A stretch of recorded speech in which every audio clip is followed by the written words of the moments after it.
목회자는 주는 것을 다 받아선 안 됩니다. 외식하는 자의 특징은 아닌 척, 안 그런 척하는 모습이 몸에 배어 있는 자입니다. 겉으로는 아니지만 속으로는 받고 싶은 욕구나 욕망을 자신 스스로 숨길 수 없어 자신과 가족은 그런 부분을 잘 알고 있습니다.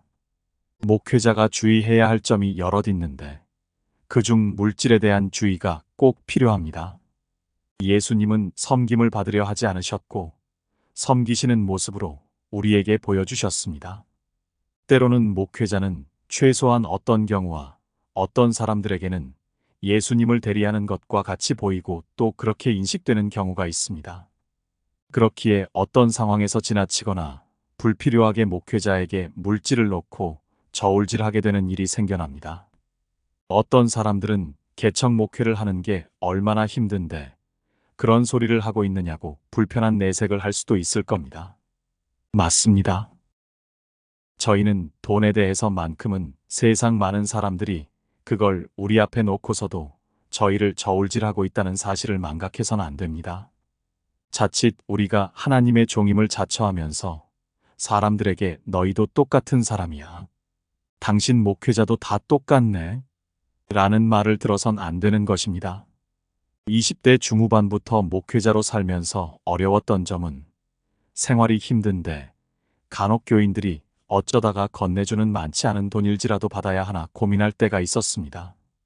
생일이나 무슨 명절날이면 간혹 5만 원이든 10만 원이든 줄 때가 있습니다. 그때는 좀 더 깨끗하고 부정직하지 않게 살아보려고 30대 초반까지는 절대로 돈 봉투로 부서 선생님들이 저에게 주지 못하게 했던 적이 있었습니다. 차라리 주고 싶으면 상품권이든 주유권이든 그건 괜찮다라고 그럴 때마다 오히려 역정을 내곤 했습니다. 그렇게 했던 이유는 돈 때문에 목회자들이 시험에 들고 결국 돈이 목회자도 망친다라고 선생님들에게 말씀드렸었습니다. 나름 젊은 시절에 가졌던 지고지순한 목회자의 자존심이라고 할까요? 어떤 자들은 그런 모습마저 이율배반이다라고 생각할 수도 있겠지만 그때는 제가 할 수 있는 최선이었습니다.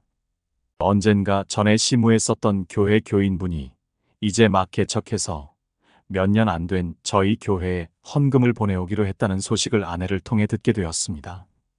그런데 자기가 출석하는 교회에는 2천만 원을 특별 헌금을 하고 저희 교회에는 70만 원인가 헌금을 한다는 내용이었습니다. 저는 그분이 어떻게 그런 큰 돈을 출석하는 교회에 헌금할 수 있는가 하고 물었습니다. 그랬더니 전세 보증금을 올려받게 되어 돈이 생겼다는 내용이었습니다. 때마침 그 교회는 교인들에게 특별 헌금을 요청하고 있었습니다. 저는 그분에게 직접 이야기는 못했지만 그렇게 하는 것은 아니다라고 알려드렸습니다.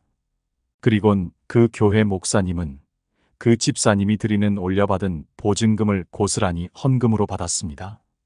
또 듣기론 다른 성도분들 역시도 집을 이사하면서까지 집에 대한 보증금을 드렸더니 오히려 교인들 앞에서 칭찬을 하더라라는 얘기를 전해 들었고 당장에 저는 그 목회자를 욕했습니다.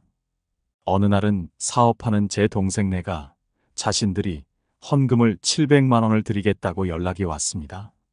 저는 회사가 빚이 있지 않느냐? 그럼 그 헌금에 대한 돈은 빚이다 라며 받을 수 없다고 거절했습니다. 물론 제가 하는 교회는 순수하게 저희 가정에서 돈을 들여 개척한 교회였기에 재정에 있어 항상 목회자인 저와 아내가 어려움을 감당하고 있었습니다. 저는 이렇게 생각합니다. 목회자는 가정도 교회도 어려움을 같이 지고 가게 됩니다. 이미 이 길로 들어선 이상 세상에서의 어려움은 어느 정도 감내할 약조가 하나님과 나 사이에서 있었던 것이죠. 그럼 내가 속한 가정은요? 다 같이 어려움도 짊어지고 가게 되는 것입니다. 다분히 인간적이지도 상식적이지도 않다고 느끼시겠지만 사람들이 목회자 가정의 어려움을 당연시 여겨서 어려워도 괜찮다라고 생각하는 건 전혀 바람직하거나 올바르지 않다고 생각하지만 그래도 한 사람의 목회자로 인해 어려움들을 가정과 교회가 짊어지고 가는 건 숙명과도 같다고 봅니다. 참 많이도 어렵습니다. 말로 다 할 수 없이 자신을 세상 재물로부터 지켜내는 것이 쉽지 않은 결정입니다. 가족과 가정을 희생시키기에 어려운 걸 압니다. 하지만 그래도 최소한도로 언제까지일지는 몰라도 지키려고 노력해 보십시오. 목회자는 이 땅에서의 상급보다는 하늘의 상급을 더욱 바라보는 자여야 될 것입니다. 주님의 축복하심과 돌보심이 이 땅에 투쟁하듯 싸워 이겨내려고 노력하는 많은 목회자와 그 가정에 임하시기를 간절히 원하며 축복합니다.